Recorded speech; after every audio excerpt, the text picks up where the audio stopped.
Hello friend, आज हम बात करेंगे कि व्हाट इज फाइनेंशियल प्लानिंग यानी फाइनेंशियल प्लानिंग क्या है, और यह भी जानेंगे कि फाइनेंशियल प्लानिंग में आप क्या कर सकते हैं। वीडियो को अंत तक जरूर देखना। पसंद आए तो लाइक, सब्सक्राइब, कमेंट जरूर करना ताकि ऐसी नॉलेज से भरी वीडियो आपको मिलती रहे। तो चलिए जानते हैं कि फाइनेंशियल प्लानिंग क्या है, ये कैसे काम करती है और इससे हम अपने सपनों को कैसे पूरा कर सकते हैं। तो जानते हैं और समझते हैं। वित्तीय योजना क्या है? वित्तीय योजना का मूल सिद्धांत है कि बचत और निवेश के माध्यम से आर्थिक स्वतंत्रता को जल्दी प्राप्त करना। जिस तरह से आप अपने जीवन में बिना प्लानिंग के कोई लक्ष्य हासिल नहीं कर सकते, उसी तरह जब तक आप अपने वित्तीय लक्ष्य को नहीं बनाते हैं और उसे पूरा करने के लिए कोई प्लानिंग तैयार नहीं करते हैं, आप अपने जीवन में कभी आर्थिक रूप से स्वतंत्र और निश्चिंत नहीं हो सकते हैं।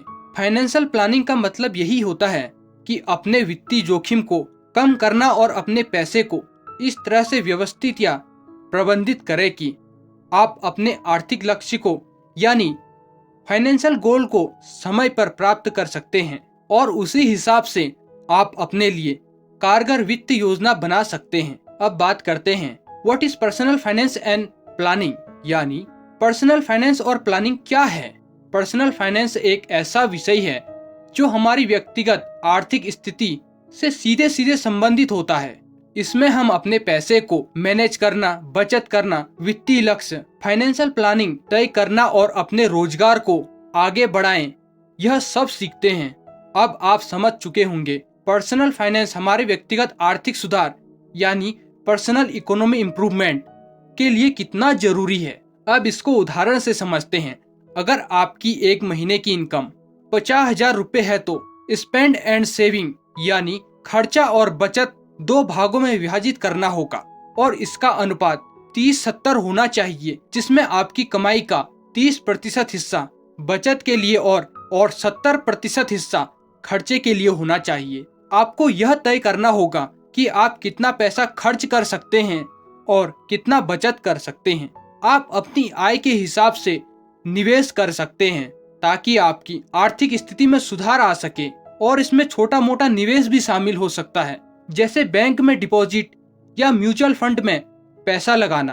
पर्सनल फाइनेंस में यह भी देखा जा सकता है कि हमारे पास किस तरह के खर्चे और कर्ज यानी ऋण है और किस तरह से हम उन्हें संभाल रहे हैं। आप अपने कर्ज को समय पर चुकाते रहें ताकि अधिक ब्याज ना लगे। पर्सनल फाइनेंस का उद्देश्य यह होता है कि हम अपने आर्थिक जीवन को सुधार कर अपने लक्ष्य को प्राप्त कर सकें और आने वाले के लिए तैयार रहें।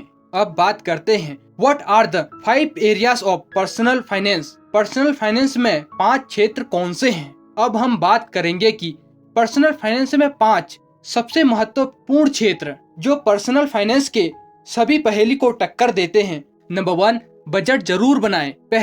पहला जो सबसे महत्वपूर्ण है, बचत करना। आपका पहला कदम एक व्यावसायिक बचत करना होना चाहिए। इसमें आप अपने आय और व्यय को देख सकते हैं। इसमें आप साफ तौर पर देख सकते हैं कि आपका पैसा कहां से आ रहा है और कहां खर्च हो रहा है। नंबर 2, लर्न टू सेव यानी बचत करना सीखो। आपको अपनी बचत के लिए अलग सेविंग खाता खोलना चाहिए, जिससे आप नियमित रूप से पैसा जमा कर सकते हैं। नंबर 3, कंटिन्यू यूर इन्वेस्टमेंट यानी अपने निवेश को जारी रखें। जितना जरूरी है आपके लिए अपना पैसा बचाना, उतना ही जरूरी है आपके लिए अपने पैसे को समय में निवेश करना। Number 4, pay attention to debit management यानी कर्ज प्रबंधन पर जरा ध्यान दें। कर्ज यानी लोन हम सब के लिए एक सामान्य बात है, लेकिन कर्ज या ऋण लेना अक्सर जोखिम भरा कदम होता है।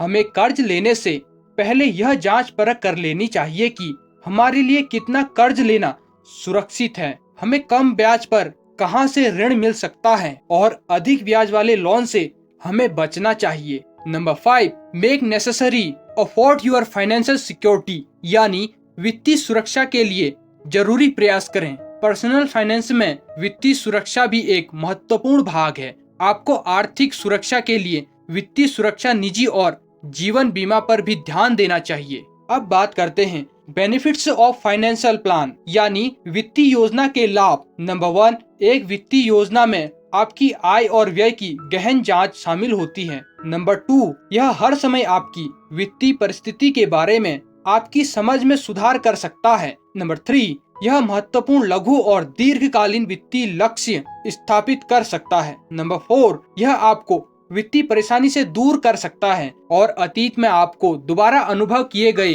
तनाव और चिंता को कम कर सकता है।